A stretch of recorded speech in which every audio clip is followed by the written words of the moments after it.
Hi, this is Mike from Mike's Unboxing Reviews and How To, and on today's video we're taking a look at the Gamemax ICE CHILL 120mm ARGB AIO. Is it any good? Let's find out.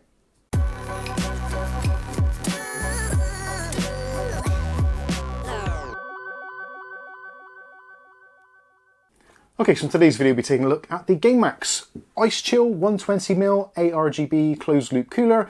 This is a relatively new product from Gamemax. They've sent this one over and also the 240mm, so stay subscribed to see how that works out as well. This one actually ticks a lot of boxes for those of you building smaller form factor PCs. So if you're into your ITX or micro ATX and you're looking at using a smaller chassis, then this is going to be very useful to you, especially if you can't install one of those larger tower coolers, which often cost in and around similar sort of money to what this does. This at the moment in the UK retails for somewhere in the region of about £50. So yeah, not exactly the cheapest cooler on the market, but again, if you are using one of those small form factor builds, then there aren't a great deal of choices. Realistically, you're looking at things like the smaller notch wheel fans, the kind of 1U and 2U size, so those can quite easily get to this sort of price and have nowhere near the cooling efficiency of water cooling. So we're going to go through today, have a look at the packaging, take a look at see what we get. We're going to install it on a ridiculous processor, which probably isn't the ideal opportunity. We're going to be installing this on a Ryzen 9 3900X just to see how well it performs. Generally, for most smaller form factor builds, you'd probably be wanting to use a lower end processor, but I feel this is going to give you a good idea of what the thermal capacity is going to be like of this unit. So something to look at first of all is the packaging. Now there are two things on the packaging which don't necessarily correlate to the actual product you're going to receive, which even though Gamemax have sent this to us free of charge for review purposes, I wouldn't be doing my job properly if I didn't point out these things, which potentially could upset users or viewers. So looking at the packaging, you can see the layout there. Something to pay close attention to is the actual pump itself. Now actually on the pump there is an illuminated Gamemax logo, which as it's shown here is shown with the Gamemax logo upright with the pipes on this side. When you actually come to install it, it is actually the opposite way around. So if you do want to have yours installed with the pipes on the left hand side, the Gamemax logo will be upside down. So I just wanted to point that out. And also the finish. On here it's shown very nicely in a kind of satin matte black finish, but the actual cooler itself actually has a kind of like a dark blue metallic look to it, which we'll see when we take it out of the box. Other than that, pretty much everything is as it's shown on the box. So you get the 120mm radiator, also there is an addressable RGB fan on there, which is actually quite a unique look as well. So if you are looking for something a little bit more unique and a little bit sort of off the beaten track, then certainly this might be worth looking at. Also, you've got some really nice braided cables there, or pipes, and those are the low evaporation pipes, so you shouldn't have to top this up at all.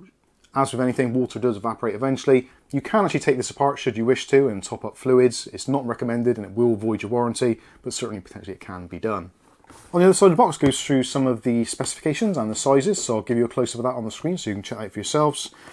On the back, into more detail about that, and also things like the actual copper that's being used, 100% maintenance free, and also you've got things like PWM control for the fan, and you've also got a high efficiency pump. On the other side, more of the same, but it does go into detail about what RGB features it supports, so Gigabyte, Aura Sync, MSI Mystic Light. Essentially, if you've got a 3-pin 5V addressable RGB header, no problems at all.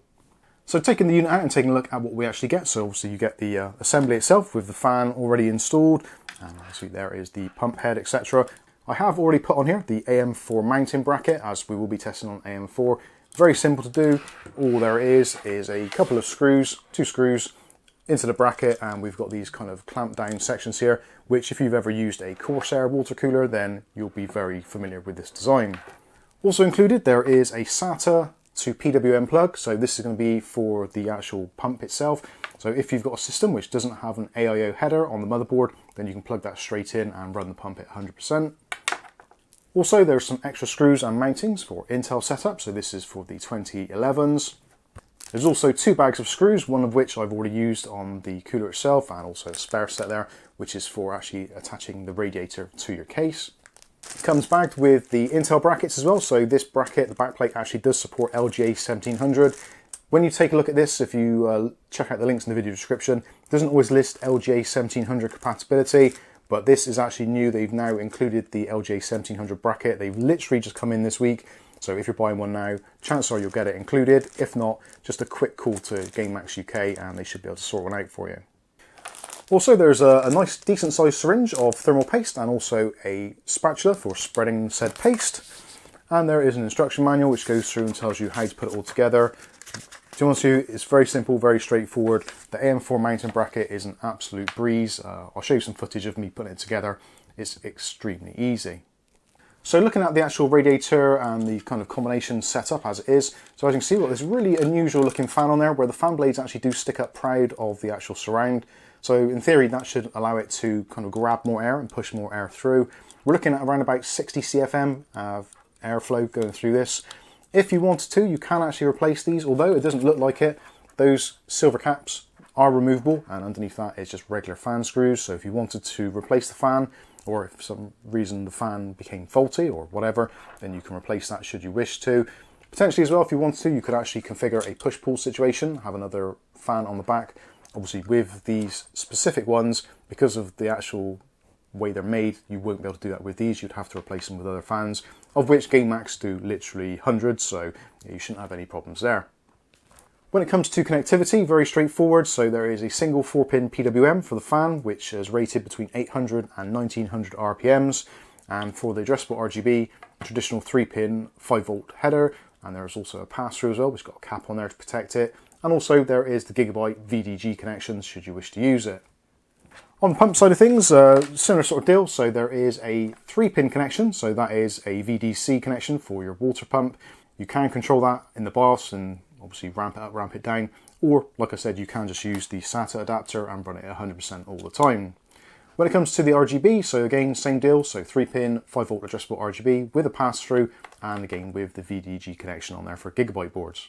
For those of you concerned about things like leaks and expansion of water, etc., they've actually included a really nice kind of pressure valve on this top here. It does say void if removed, so I'm not going to remove that, but you can feel it. It's kind of like a rubberized diaphragm of some sort. So as the water expands when it gets hot, then that is going to give you a little bit of flex to prevent leakage, that kind of stuff. On the bottom of the pump, you can see we've got the cold plate there, which is actually quite a nice, decent size on there, so to give you plenty of coverage, and it is protected with a little film on there, which you need to remove before you actually install. And talking of installing, let's get on and do that now. Okay, so starting off, there's the radiator in the PC. It's only held in with one screw at the moment, so we're going to be doing this with the pipes up. Generally, you would really want to probably keep the pipes down, but because of the height of the pump, when it's actually there, it's probably going to be best so the air is going to go towards the top rather than staying in the pump itself. So in order to attach it, there's 4 screws. So 3 of them in my hand. One of them is actually holding it in place because it's quite difficult to do this one-handed when you're trying to film. And we're just going to go ahead and put the rest of the screws in. Very straightforward, just simple screws into the back as if you would be putting in a fan of some sort. And there we go. That is the radiator secured in the case. You can see, looks kind of nice. I did actually have to remove the existing fan, which is in this particular case because it comes with some. For those wondering what case it is, this is the Gamemax Black Hole. Nice little case, and yeah, that radiator fits in there very nicely. So in order to get the CPU part ready, it's actually very straightforward because, so as standard with most AM4 motherboards, these plastic brackets are included. So you can leave those in place, that's absolutely fine. So the next thing we'll do is to put some thermal paste on, and then we can attach the pump head. Now when we do that, just make sure obviously do remove the protective film off the bottom of the cold plate.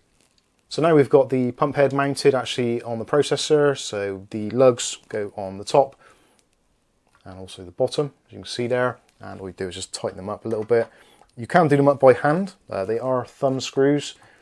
If it gets to the point where it is actually a little bit too much, then you can use a small flat-headed screwdriver.